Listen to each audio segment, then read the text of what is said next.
नमस्कार। मैं धनंजय कुमार और द नागरिक में आपका स्वागत है। बीजेपी जैसे जैसे कदम आगे बढ़ा रही है वो खुद फंसती जा रही है। उसको कहते हैं ना कि दलदल में जितना जोर लगाओगे उतना उतना ज्यादा गहरे फंसोगे। तो बीजेपी के सामने जो है वो दलदल वाली स्थिति है और राहुल गांधी लगातार जितना उन पर हमला हो रहा है, राहुल गांधी लगातार निकलते जा रहे हैं।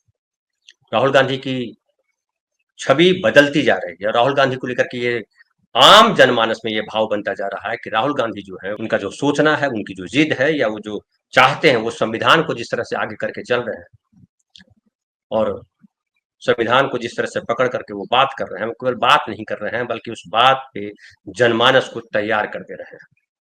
अभी हाल के जो घटना हुई कि जाति गणना की घोषणा करनी पड़ी बीजेपी को, जो बीजेपी कह रही थी कि जाति गणना से जो है वो जातिवाद बढ़ेगा, 4 ही जातियां हैं और अब जाति गणना की घोषणा करना पड़ी। और इससे अब जो है संसद में जो राहुल गांधी ने कहा था कि हम इसी संसद में, पिछले सत्र की बात है, बहुत पुरानी बात नहीं है, इसी संसद में हम पास करवाएंगे जाति जनगणना, और वो सच हो गया। इसके पहले का एक और वीडियो वायरल हो रहा है, क्योंकि हम समय कम इसमें रखते हैं इसलिए वीडियो आपको नहीं दिखा रहे हैं। आपको हम रात में फिर वीडियो दिखाएंगे बहुत सारे, और आप खुद सोशल मीडिया पे देखते रहते होंगे, या हमने छोटे छोटे टुकड़े भी किए हैं जिसमें आपको वीडियो दिखाई पड़ेगा, हम रील भी बना रहे हैं। तो राहुल गांधी ने इसके पहले भी आपको याद होगा, उन्होंने कहा था कि ये किसानों का कानून वापस लेंगे और इस संसद में लोग देखेंगे कि किसानों का कानून कैसे वापस लेते हैं। और किसानों का कानून बीजेपी ने वापस लिया। तमाम नौटंकी के बाद 13 महीने लग गए लेकिन वापस लिया। कई लोग हमारे साथी पूछते हैं कि राहुल गांधी ये जो कहते हैं बीजेपी वापस, वो कैसे कर देती है। ये कई लोगों के लिए बड़ा जो है आश्चर्यजनक है, लेकिन बड़ा सिंपल है, उसमें कोई बहुत रॉकेट साइंस नहीं है। उसकी वजह है कि राहुल गांधी सही रास्ते पर है और बीजेपी गलत रास्ते पर है।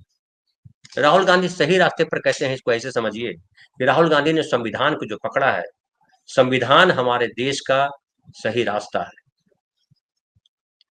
और संविधान कोई एक आदमी बैठा और दिव्य ज्ञान प्राप्त हुआ और लिख दिया नहीं है। संविधान बाबा साहब ने जो लिखा उसमें पूरी दुनिया की जो खासियतें थी, वो जो उनका उनका अपना अनुभव था वो, और जो उनके पहले भी जो लोग थे जो लड़ रहे थे देश में मानवता के लिए, दुनिया भर में मानवता की जहां जहां लड़ाई हुई है, उन मानवता की लड़ाइयों को, तमाम तरीकों को उसमें संग्रहित किया गया।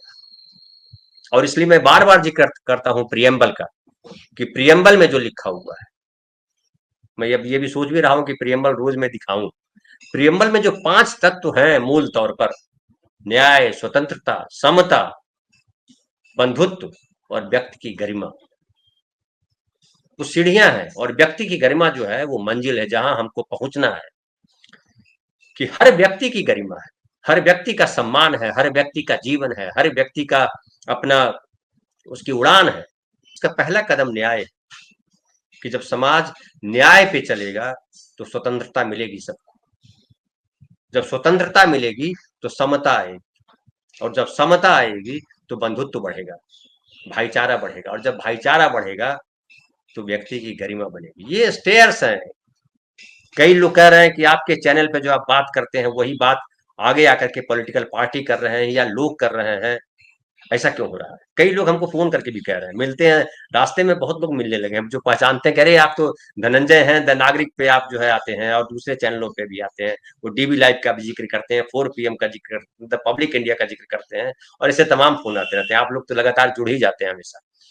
तो ये जो समझना है संविधान को, अगर संविधान को आप समझ लेते हैं तो आप मानवीयता को समझेंगे, और मानवीयता जिसने समझ ली वो कभी गलत नहीं हो सकता। ये लिख लीजिए कहीं कागज पे, धर्मशास्त्रों में क्या लिखा है, बहुत ज्यादा पढ़ने की जरूरत नहीं।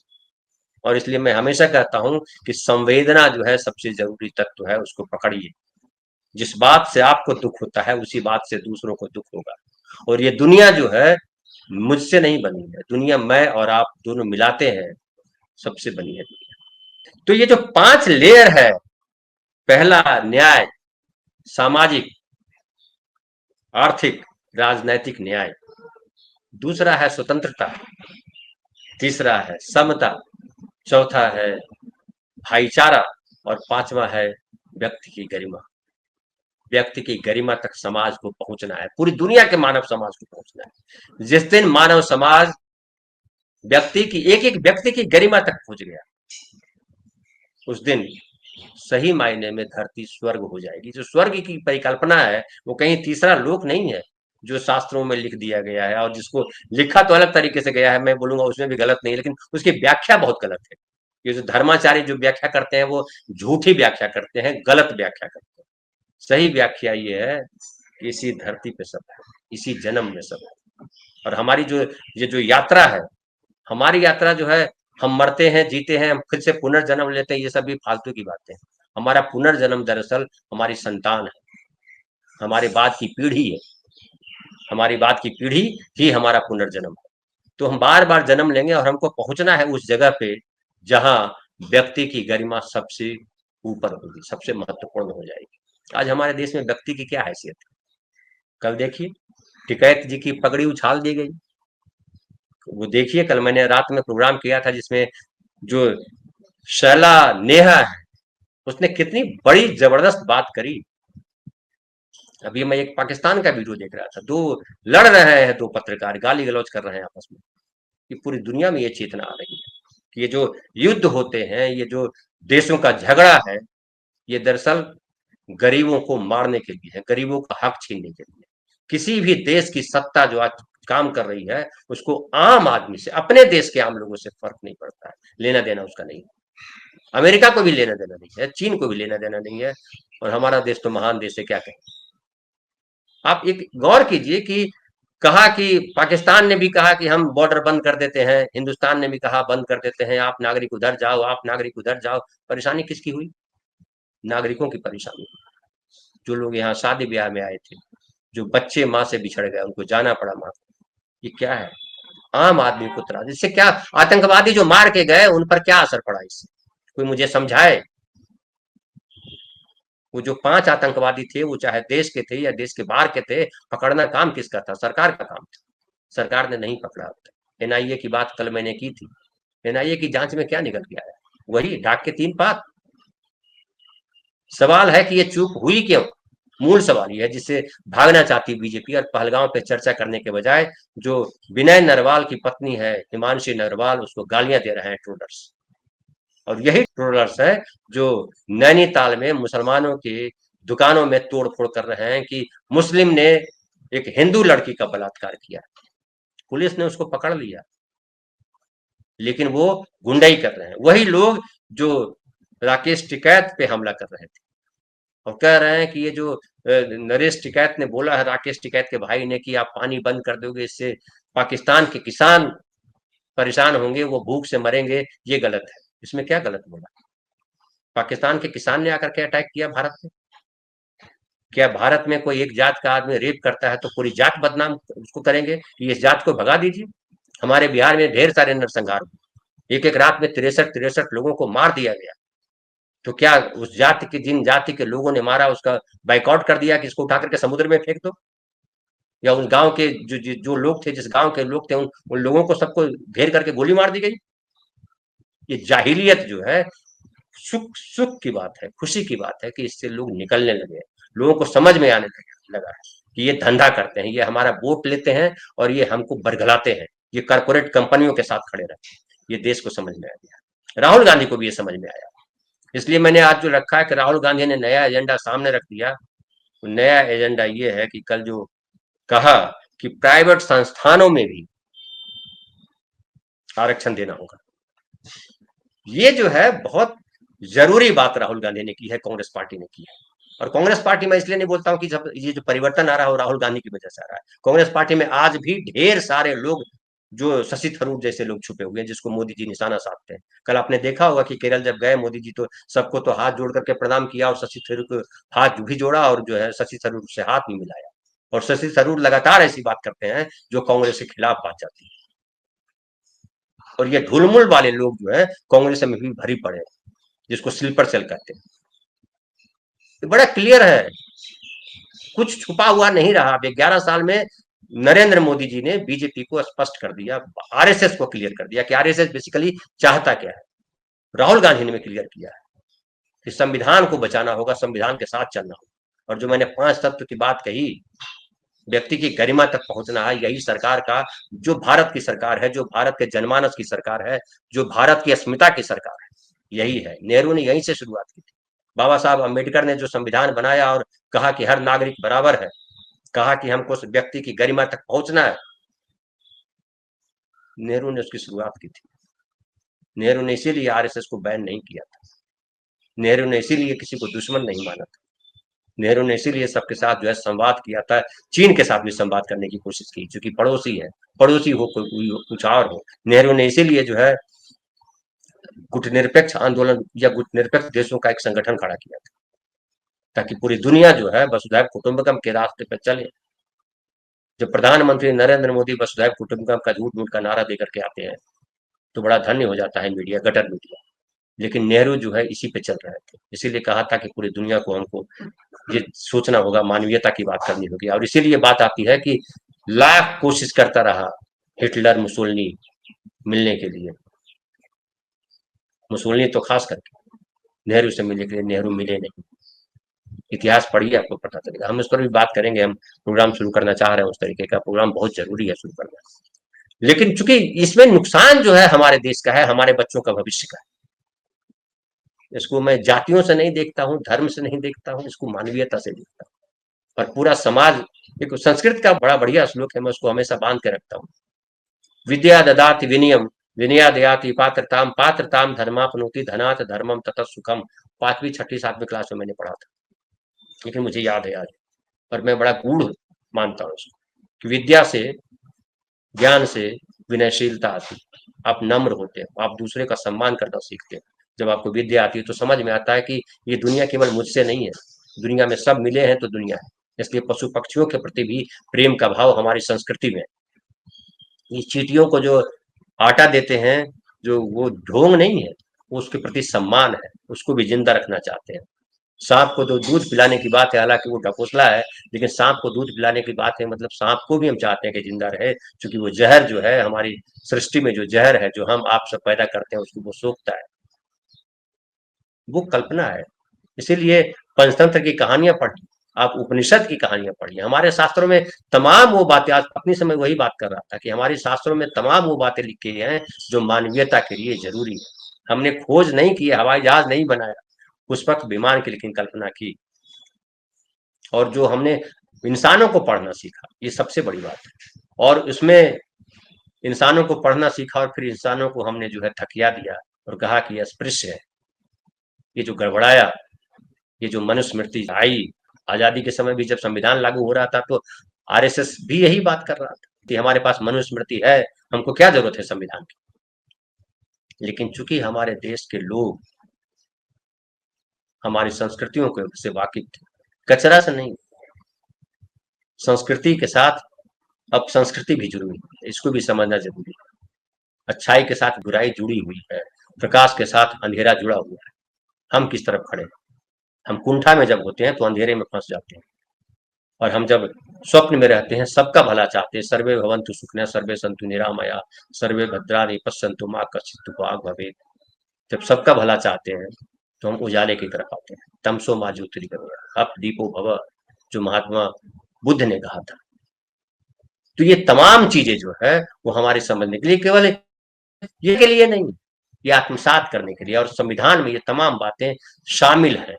राहुल गांधी ने उसको पकड़ा है। इसलिए अगर पिछले दिनों आपने राहुल गांधी के भाषण सुने होंगे, कई लोग कह सकते हैं कि राहुल गांधी ने कहा इतना पढ़ लिया, कई बार हल्की, हम मुझे भी कई बार लगता है, कई बार वो चुक जाते हैं। लेकिन वो इसलिए चुक जाते हैं कि ये जो हमारा संसार है वो विशद है, बहुत जो कथा है, लेकिन मैं उसको एक्सेप्ट करता हूँ कि कृष्ण ने जो मुंह खोला और ब्रह्मांड दिखाई पड़ा, तो आपके भीतर ये ब्रह्मांड है, आपके भीतर ये। तब एक और कथा में पढ़ रहा था कि अमेरिका में एक आदमी को फांसी की सजा दी गई, और साइंटिस्ट ने कहा कि अब इसको तो फांसी की सजा दे रहे हैं तो इसको हमको दे दीजिए, कुछ प्रयोग करेंगे। बोला ठीक है। तो उसको आंख पे पट्टी बांधी गई और कहा गया कि तुमको सांप, जहरीले सांप से कटवाया जाएगा। और उसके बाद सांप से के बजाय जो है उसको पिंच हुआ गया, लेकिन वो आदमी मर गया। उसका फिर पोस्टमार्टम हुआ तो आया कि उसके भीतर सांप का जहर था। लोग चौंके कि कहीं कहाँ से आया। तो वो आपके भीतर ही वो जहर है। तो आपका मन जो है वो जहर पैदा करता है, आपका मन अमृत पैदा करता है। ये केवल प्रवचन की बात नहीं है, ये शाश्वत है, यही सनातन है। लेकिन ये जो सनातन बने घूम रहे हैं लंठ, जो एक लड़की को जिसका पति मारा गया उसके प्रति संवेदना जताने के बजाय वो कह रहे हैं कि 3 दिन अपने पति के साथ रही, और क्या क्या जो वो शैला नेगी को कह रहे हैं कि हम तुम्हारा रेप करेंगे, जो उसकी उस लड़की को नेहा सिंह राठौर को, और तमाम हम सबको गाली देते हैं, नेहरू को गाली देते हैं, गांधी को गाली देते हैं, तमाम लोगों को गाली देते हैं। वो कौन है? वो अंधेरे में दौड़ते लोग हैं, और उनका इस्तेमाल कर रहा है एक संगठन जिसको दक्षिणवादी संगठन कहते हैं, जो शासन करना चाहता है। और राहुल गांधी ने ये जो कहा है कि प्राइवेट संस्थानों में भी आरक्षण देना होगा, कैप हटाना होगा, ये सबसे इम्पोर्टेंट। जाति गणना भी इम्पोर्टेंट नहीं रही, जाति गणना तो होगी, जाति गणना तो कराना होगा, क्योंकि चेतना आ रही है लोगों में, बहुजनों में चेतना आ गई। और जितना देखिए विरोध जिस तरह से कर रहे हैं सवर्णवादी, अब तो बीजेपी के भीतर विद्रोह होगा, लड़ाई होगी, अभी आने दीजिए वक्त। आरएसएस में होगा, आरएसएस में सवाल उठेगा कि भैया किसी दलित को बनाओ आरएसएस प्रमुख, तब तो समझ में आए कि सब जाति बराबर है, तब तो समझ में आए कि जाति गणना का कुछ फायदा है। आरएसएस का अब चीफ जो है दलित को बनाओ, तो ये फंस गया है। लेकिन सबसे महत्वपूर्ण बात है कि जो राहुल गांधी कहते हैं कि ये जाति गणना बीमारी का इलाज नहीं है, हमारी हड्डी कहीं टूटी है उसका एक्सरे है वो, और एक्सरे से खाली काम नहीं चलता।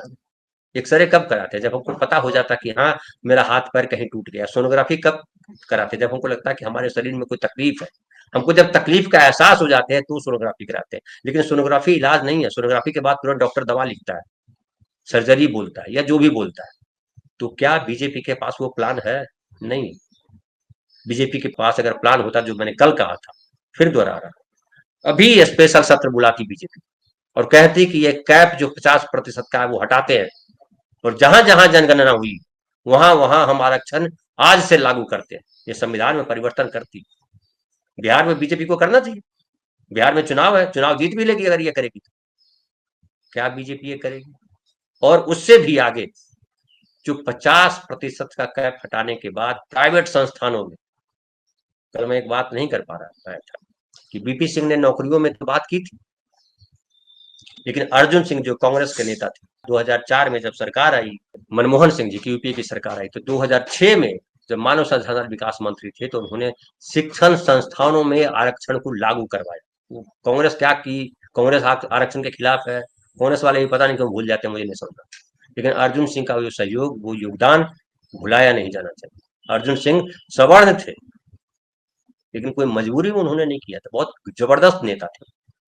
कांग्रेस उनको याद नहीं करती है, कांग्रेस की प्रॉब्लम है, लेकिन हमको सबको याद करना चाहिए, खास करके बहुजनों को याद करना चाहिए, जो देश को आरक्षण के नजरिए से देख रही है, जो सामाजिक भेदभाव के नजरिए से देख रही है। कि अर्जुन सिंह ने बड़ा काम किया। शिक्षण संस्थानों में जो आरक्षण है, जब पढ़ोगे नहीं तो बढ़ोगे कैसे?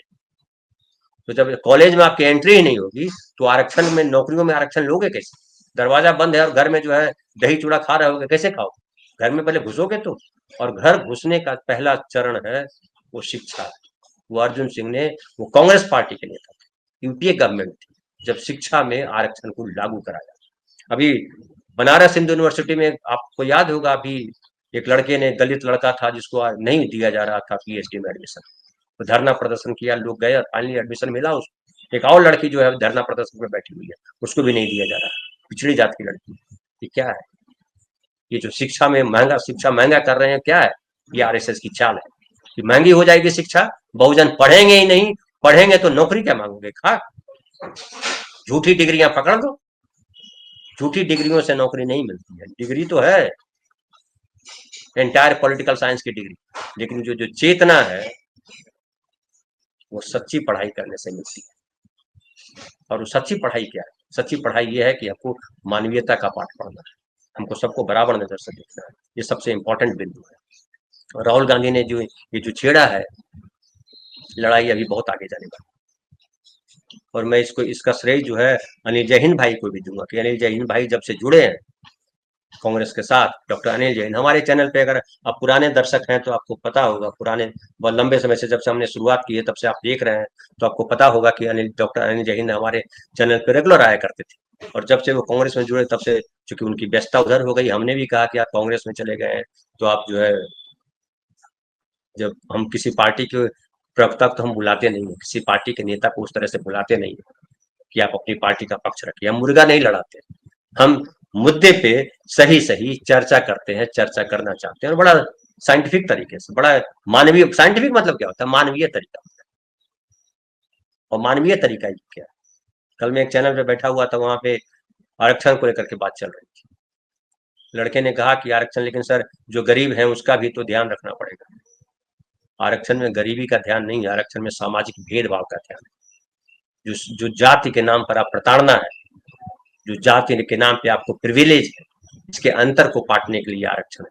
क्योंकि जब तमाम जातियों के लोग शीर्ष पदों पर पहुंचेंगे, जब तमाम जातियों के लोग शिक्षण संस्थानों में होंगे, जब तमाम जातियों के लोग समाज में हर काम कर सकेंगे, तब उनका मान बढ़ेगा, तब समता आएगी, तब स्वतंत्रता आएगी। तो पहले न्याय की आवश्यकता है, सामाजिक न्याय, आर्थिक न्याय। बिहार में जो जनगणना हुई, जाति गणना हुई, उसमें क्या आया?